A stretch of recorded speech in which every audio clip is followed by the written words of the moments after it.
ఇక్కడికి వచ్చేటప్పుడు క్రీస్తులాగా మారటం వదిలిపెట్టి క్రీస్తుని తన్నిచ్చేటప్పుడు నా బోధలన్నీ అలాగా. అందుకని ఇక్కడ మనకు మెయిన్ ఉద్దేశం ఏంటంటే ప్రతి విధానంలో కూడాను బోధ ఏంటి అనేటువంటి క్లారిటీని తీసుకొస్తాం. ప్రతి సబ్జెక్ట్ని కూడాను క్లారిటీ తీసుకొస్తాం. ప్రతి విషయాన్ని కూడాను మంచి చెడ చీకటి వెలుగుని ఎలా డివిజన్ చేసామో అలాగా తీసుకొస్తాం.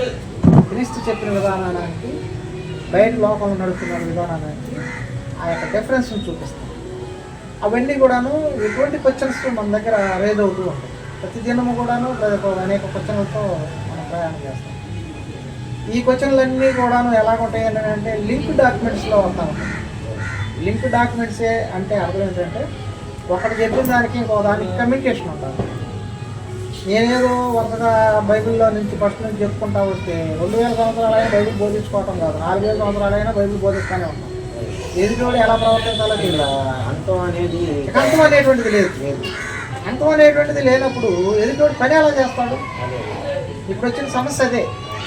ఇక్కడ నేను చెప్పాలనుకున్నటువంటి సమస్య ఏంటంటే మన మధ్య వస్తున్నటువంటి విషయం ఏంటంటే లోకానికి తెలియాల్సినటువంటి విషయం ఏంటంటే అంతమేది దేవుడు ఏది చేయమన్నాడు, ఏది చేయొద్దన్నాడు. సపోజ్ ఇప్పుడు ఒక ఇల్లు పెట్టినప్పుడు కొంతకాలం ఇల్లు పని పూర్తి వెళ్ళిపోతుంది. ఎస్, ఇల్లు మొదలు పెడతాము 6 నెలలు 3 నెలలు అనేటువంటి దానికి అర్థం ఉంటుంది.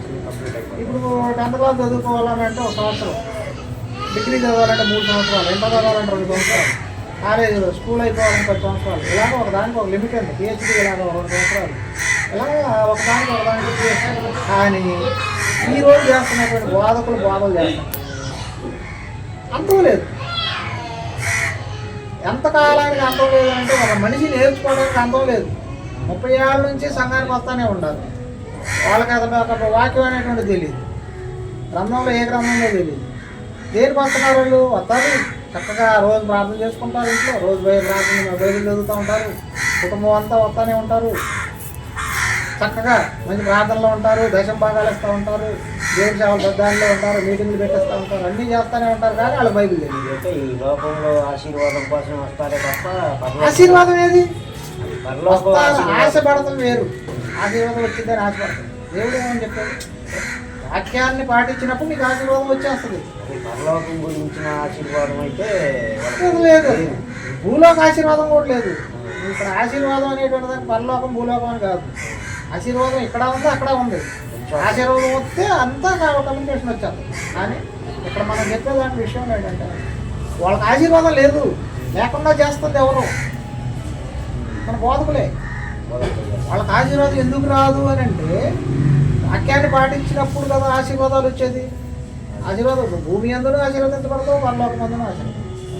నువ్వు అసలు భూమి మీదే ఆశీర్వాదం లేనప్పుడు, నీకు దేవునితో కమ్యూనికేషన్ లేనప్పుడు పరలోకం ఎట్లా వెళ్తావు? వాక్యం తెలియకుండా పరలోకం ఎలా వెళ్తావు? వెళ్ళి ఎదురు నుంచోవాల్సిన దేవుడి దగ్గర.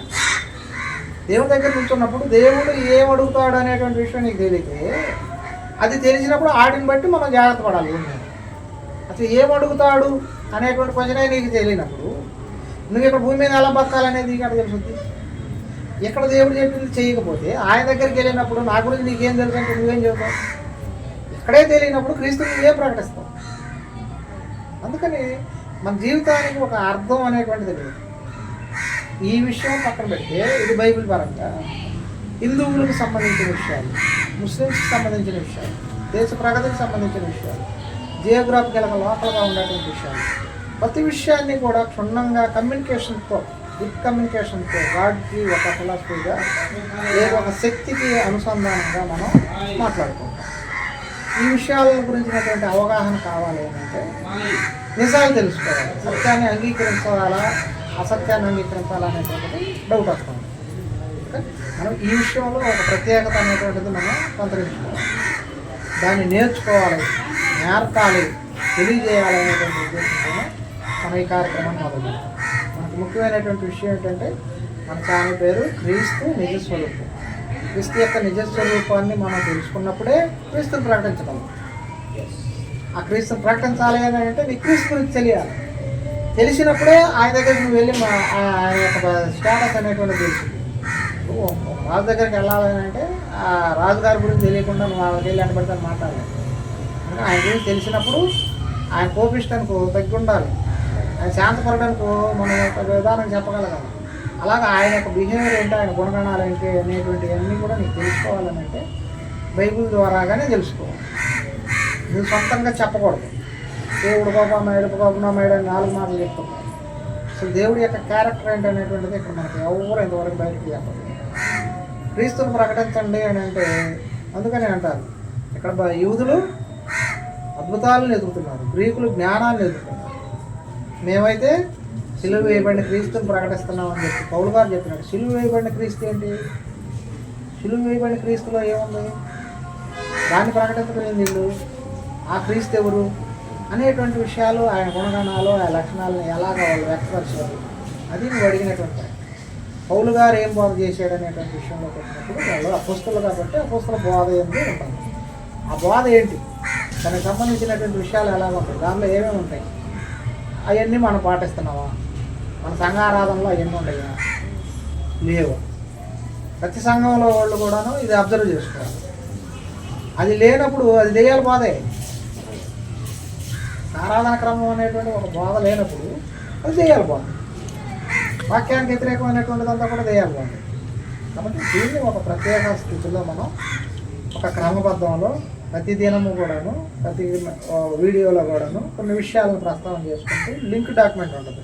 ఒకటి చూడకపోతే దాని ముందు ఉన్నటువంటి తెలియదు, దాని వెనకమాల ఉన్నటువంటి తెలియదు. అందుకని కంటిన్యూషన్లో ఎవరైతే చూడగలుగుతారో వారికి మాత్రమే విషయాలు అర్థమవుతాయి. ఇవి కొన్ని విషయాలు ఏముంటాయి, ఎక్కువగా ఉండవు, ఎక్కువ వందల వీడియోలు రావు. ఇంచుమించుగా ఒక 25 లోపు 20 లోపే బోధలు ఉంటాయి. అవన్నీ తెలుసుకునేటప్పుడు బైబిల్ మొత్తం అర్థమవుతుంది. దీనికి తోడు బైబిల్ని ఎలా అర్థం చేసుకోవాలని అంటే 3 రకాలుగా అర్థం చేసుకోవాలి. ఒకటి హిస్టారికల్గా అర్థం చేసుకోవాలి, రెండోది ఆ యొక్క సంవత్సరాలు ఏ కాలానుగుణంగా అర్థం చేసుకోవాలి, రెండోది దేవుని యొక్క సంకల్పంగా అర్థం చేసుకోవాలి. ఈ 3 విషయాలు కూడాను ప్రస్తావన చేసుకుంటే 3:30 వీడియోల్లో ఇంచుమించు మనం బైబిల్ గురించి అర్థమైపోతుంది. దీనికి ఎక్కువ కాలం పట్టదు, ఎక్కువ టైం పట్టదు. 4 క్వశ్చన్లో అర్థమవుతున్న ఒక లయ క్రమంలోకి వెళ్ళంగానే అర్థమైపోతుంది. ఎస్ ఇది కదా లైన్ నేర్చుకున్న తర్వాత ఏం చేయాలనేటువంటిది ఎవరి ఒపీనియన్. కాబట్టి లోకానికి వెళ్ళాలి నేను లేదు, దేవుని దగ్గరికి వెళ్ళాలి అనుకున్నప్పుడు దానికి మనం ఏం చేయాలనేటువంటిది ఇక్కడ విషయం. దాన్ని క్లారిటీ చేసుకోవడం కోసం ఈ వీడియోలు మనం ప్రస్తావన చేస్తున్నాం. ఈ కార్యక్రమానికి సపోర్ట్గా ఉండాలనుకున్న వాళ్ళు ఎవరైనా సరే వీడియోలు చూసి నలుగురికి షేర్ చేస్తే రెండోది ఈ విషయాల గురించి ప్రస్తావన మీరు చేయాలి. రైతుగా తెలియజేయకపోతే వాక్యం అనేటువంటిది మరుగుంటుంది. బోధకులు బోధ చేసుకుంటూ వెళ్ళిపోతున్నారు తప్ప మనుషులతో కమ్యూనికేషన్గా మాట్లాడుకోవటం లేదు. మనుషులతో కమ్యూనికేషన్ అనేటువంటి పాయింట్ ఏంటంటే ఒకరికొకరికి ప్రేమ కలిగి ఉండాలని అంటే కమ్యూనికేషన్ లేకపోకుండా వీళ్ళు ఏం బోధ చేస్తున్నట్టు చెప్పుకుంటా వెళ్ళిపోతూ ఉంటే ఇప్పుడు దానికి బయట ప్రస్తావనలు ఎలా ఉన్నాయంటే 2 రకాల క్వశ్చన్లు ఉన్నాయి. వాక్యం కావాల్సిన వాడు ఆడే ఇంటాడులే అన్నట్టుగా ఉంది. ఆడే ఇంటాడులే అనుకున్నప్పుడు దాంట్లో బైబిల్ చదువుకుంటే సరిపోద్ది కదా. మనుషుల దగ్గరకు వచ్చి ఎందుకు సంఘాలు పెట్టడం ఇవన్నీ. అందుకని పరిశుద్ధాత్మ దేవుడు భూమి మీదకి ఎందుకు పంపించాడంటే మనుషులతో సావాసం చేయడం. దేవుడు మనుషులతో సావాసం చేయాలి. ఈ మనుషులందరూ దేవుడికి కావాలి కాబట్టి తను మార్చుకుని వేయాలి కాబట్టి ఒకళ్ళొకళ్ళ ప్రేమించండి అని చెప్పిన దేవుడు ఎదురు మనిషి కాకుండా నేను చెబుతాను అంటే ఎలాగా? అంటే ఇక్కడ ఒకళ్ళు ఎక్కువ కాదు, ఒకళ్ళు తక్కువ కాదు, అందరూ సమానులే. కాబట్టి ఇక్కడ బోధ చేసేవాడు గొప్పవాడా, కుర్చీలు వేసేవాడు తక్కువడా? ఇక్కడ తక్కువలు ఎక్కువలు లేవు. కాబట్టి ఇక్కడ బోధ చేసేవాడు వల్ల వచ్చే ప్రమాదం ఏంటంటే వాడు దగ్గర తప్పుడు బోధలు చేస్తే ఉన్నవాళ్ళందరూ నాశనం అవుతారు. అందుకని ఇర్మియా గ్రంథంలో రాసిచ్చినటువంటి విధంగా వాళ్ళు పరలోకం వెళ్ళరో వీళ్ళని బాగానే. అందుకని ఎక్కువ తక్కువ అనేటువంటి భావాలు లేవు. వాళ్ళు చెప్తున్నారు, వీళ్ళు నేర్చుకుంటున్నారు.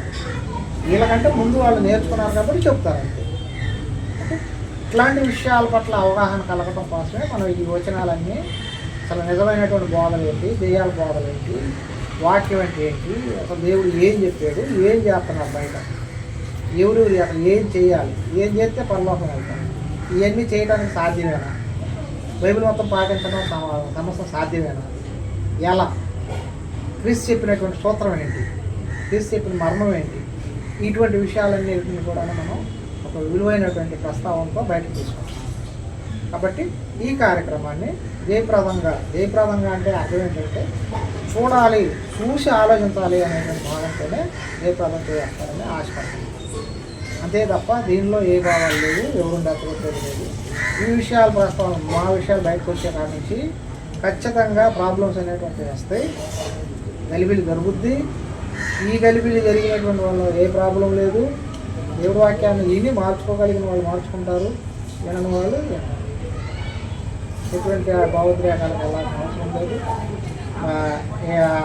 యాక్సెప్టెడ్గా బైబిల్ యాక్సెప్టెడ్గా ఉంటే తీసుకుంటారు, లేకపోతే వదిలించారు. అంతటితో ఈ విషయాన్ని మేము ప్రస్తావన చేయదలుచుకున్నాం.